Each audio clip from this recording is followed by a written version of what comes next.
अच्छा माँ जी, आप अपना ध्यान रखना, अब मैं चलती हूँ। काजल बहू, तुम्हारा भाई आ गया है, वरना मैं इतने दिनों के लिए तुम्हें अपने मायके नहीं भेजती रहने के लिए।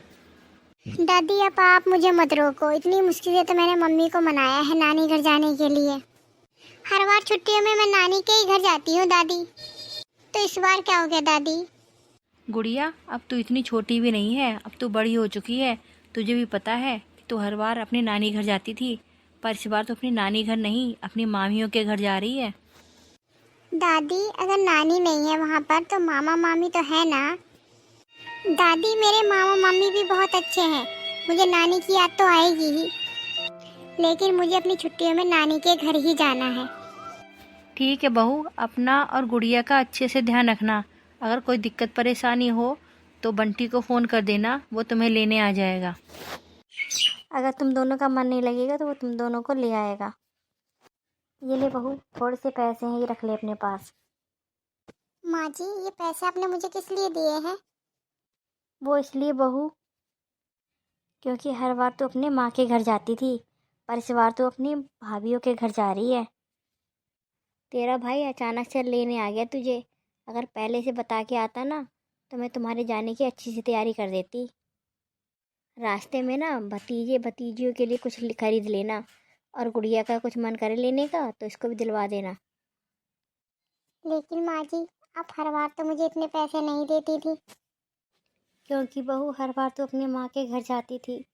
मुझे भी पता है, जब माँ होती है ना मायके में तो अपनी बेटियों को सर आँखों पर रखती है। बेटी खाली हाथ भी जाती है ना, तब भी वो सब कुछ छुपा लेती है। बहू अब रोना बंद कर, कैसी शक्ल लेके जाएगी अपने मायके, रोने धोनी। काजल जल्दी आओ, लेट हो रहा है। चलो मम्मी जल्दी, मामा वेट कर रहे हैं हमारा। अच्छा बहू, अब तू जा, तेरा भाई इंतजार कर रहा है। अच्छा माँ जी प्रणाम। खुश रहो खुश रहो। दीदी वैसे तो आप बोलते हो कि जेठ जी सारा काम आपसे पूछ पूछ के करते हैं, तो फिर आपने मना क्यों नहीं किया?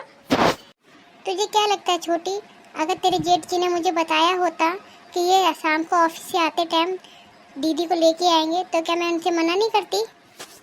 अरे मुझे तो खुद अब बताया है कि आते टाइम काजल दीदी को लेके आएंगे।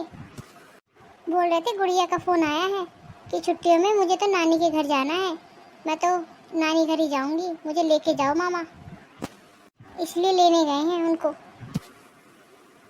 वही तो, काजल दीदी ने अपनी लड़कियों को इतने सर पे चढ़ा रखा है, नानी का घर नानी का घर हर वक्त करती रहती है। नानी होती तभी तो नानी का घर होता है, जब नानी नहीं है तो कहेगा नानी का घर। अब तो मामी का घर हो गया है ना ये। मामियों का भी तो मन होता है कि छुट्टी में वो अपने घर जाएं। अब क्या वो दोनों माँ बेटी आके बैठ जाएंगी यहाँ पर? दीदी मुझे भी तो जाना था ना अपने मायके। छोटी तू तो हमेशा अपने बारे में ही सोचती है, मुझे भी तो अपने मायके जाना था, मेरे भी तो बच्चों की छुट्टियां हैं। ये छुट्टियां ही होती हैं घूमने फिरने के लिए, मेरे बच्चे कब से इंतजार कर रहे थे इन छुट्टियों का। मम्मी छुट्टियों में हम यहाँ जाएंगे वहाँ जाएंगे, अब क्या दीदी यहाँ पे बैठ जाएंगी आकर। 2 घंटे पहले फ़ोन आया था इनका, कह रहे थे अब हम यहाँ से निकल चुके हैं, आने ही वाले होंगे सब लोग।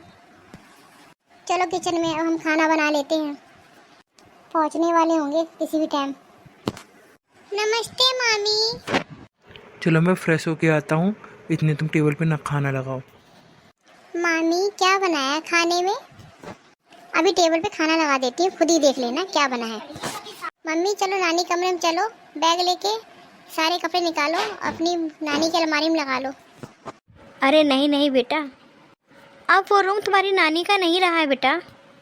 हाँ बेटा, उस रूम को हमने स्टडी रूम बना दिया है, क्योंकि बच्चे बड़े बड़े हो रहे हैं, उनको पढ़ाई के लिए स्पेस चाहिए था, क्योंकि बच्चों के पेपर चल रहे थे ना, इस वजह से उनको भी पढ़ाई के लिए जगह चाहिए थी, इस वजह से हमने उनका स्टडी रूम बना दिया वो।